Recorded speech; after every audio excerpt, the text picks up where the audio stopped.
This is what I always recommend to people who want to get into the industry, and this is I think the best advice out there, honestly, for this. And it what makes it the best is that no one tells anyone this. It's almost Boy. contrary to the common path, right? Um, my advice to you, if I was giving this to my younger self, would be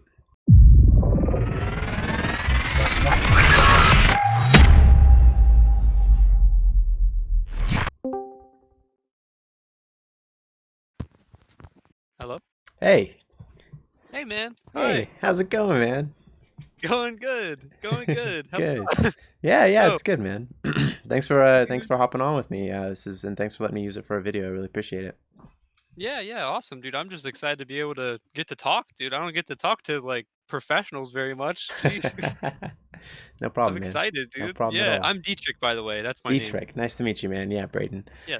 Nice to meet you. Just wanted to Okay. hear about like where you're at and kind of what your goals are and what your thoughts are about how you're gonna achieve those for now, basically. Because so you're 22 and you're in the East Coast, right? I am. I'm 22. I'm in Virginia. I started doing this sound thing about 6 months ago. And it is like my dream job, dude. I'm so excited about it. It's like the thing that's given me a goal in life. So I'm really passionate about it, like for real. But anyway, yeah, yeah. I have some goals that I'm trying to achieve. I have them written down. Right now, I'm just trying to get my demo reel together so I can put it on a website, which I have like halfway made, and That's then good. also learn some about audio implementation.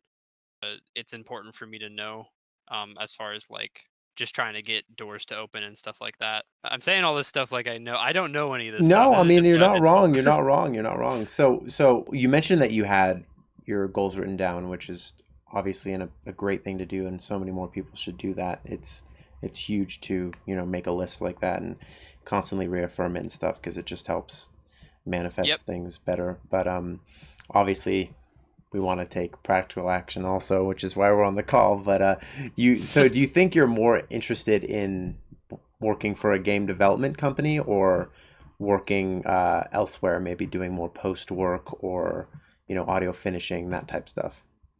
And do you know the So differences? I don't know if I know the difference. The main thing, okay, so there's like two main things I go back and forth on between in my head. And that is one, big studio or versus like freelance slash indie work. Hmm.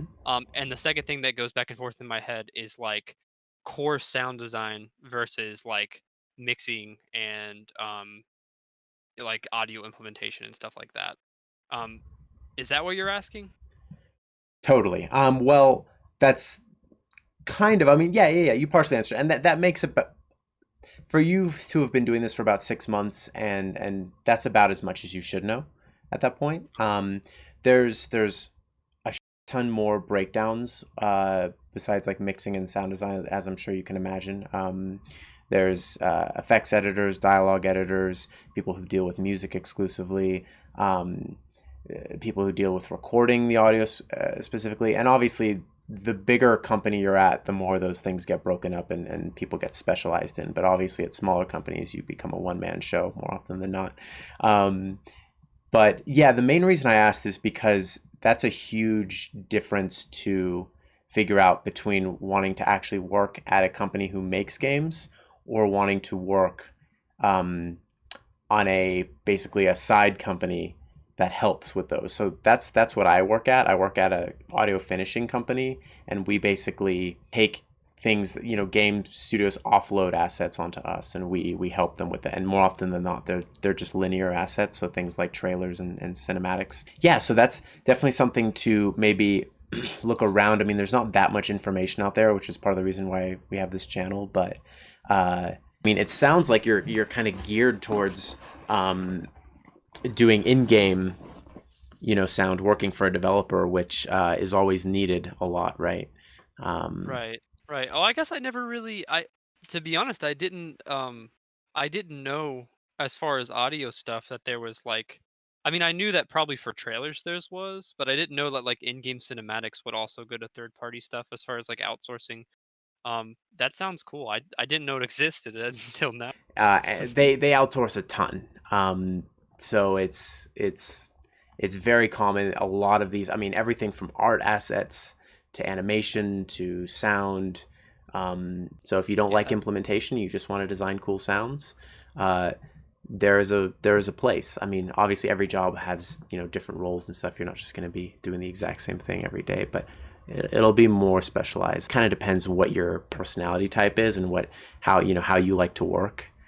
If you like variety, then it might be better, to do that. But if you really just love sound design and that's all you really want to focus on, I definitely recommend aiming more and just writing in that list that you've made of your goals and stuff. Defining it as much as possible. Yeah, no, that's great. I definitely think I would. The thing I like doing the most is bringing things to life with sound. Yeah, So same. how do you find? I don't even know how you would like find opportunities. So let's say hypothetically you said, okay, I just want to be a sound designer. What's my step, right? Right. You did that course, right? That taught you Reaper and things like that. Yep. This is what I always recommend to people who want to get into the industry, and this is I think the best advice out there, honestly, for this. And it what makes it the best is that no one tells anyone this. It's Oh almost boy. contrary to the common path, right? Um, my advice to you, if I was giving this to my younger self, would be if you can hold a job and live and survive for the next year or two, I would do that and spend every waking hour that you can on mastering sound design from your own bedroom. And yes, you're gonna have to put some money into it to get the proper plugins, to get proper libraries. Um, you'll probably want to learn Pro Tools at some time. You can do everything in Reaper, but Reaper is only, you need to know Pro Tools also. Being able to drive a session in Pro Tools comfortably and not bumble around and not mess things up is important. And it'll help because Reaper's used in game development a lot, but in these other things I'm talking about where you're working on linear footage, meaning Right. cinematics, film, anything like that, commercials, you're going to be in Pro Tools. So you're going to want to know how to use Pro Tools, which isn't that hard. There's plenty of courses out there. There's plenty of things that you can reference and whatnot. Um, so that's step one. Step two is just practicing sound design in the sense of kind of what you're already doing is making reels, practicing replicating sounds that you like, taking game footage, putting your own sounds over it, putting it up on a public forum, taking advice from people who are seasoned professionals, right? Because everyone and their mom will come by and give you their 2 cents, but Right. it's really not worth weighing in on it unless they're walking the walk on their day-to-day life, right? If they're just some other person who's trying to make themselves and hasn't really been able to make a career out of it yet, then they might send you astray. Whereas if you find there's a sound design group on Facebook that has almost every sound designer in the industry in it, as well as thousands of other people, but those guys are in there and they talk too. I've seen people post reels and they come back and they give good advice. So my method would be sit in there, make reels, put them up on places like this Discord channel, put them up on the Facebook page, anywhere else you can find where it has people that you can see that they've worked on many high-end films or games or whatever. People who are actually in it as a professional, and take their advice because these are the same people that you're going to be sending the reel to, right? Right. Right. So Joe Schmo in his Right. bedroom, he's not going to be the one saying yes or no when he listens to your reel. He just wants to feel, important, giving you advice, and it's fine. He can give feedback. Feedback from everyone's valid to some extent, but the ones that you should really weigh in on are the ones from people who, okay, this is an audio director at this game company. This is a sound designer that worked on this big game that I liked. This is a guy who's worked on 20 blockbuster films or whatever. Those are the Yeah. guys where you thank them you thank them dearly for the feedback. You go and implement it, and then a week or two later you come back with a reel and say hey, and you tag them and you say hey, I made those improvements you mentioned. Please let me know what you think. I appreciate it so much or whatever.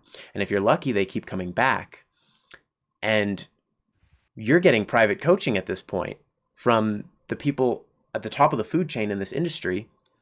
And once you get the hey man, this sounds great from them, then you take that reel and you send it around and you land a senior sound designer position and you make good money doing that, Yeah, that would be sick, dude. That's right? the dream. Yeah. I mean, cuz it's a dream, right? It's like you want to work in this field and you love doing it, but not many people love it enough to work on it every day for not that much money on things that they don't even have final say on.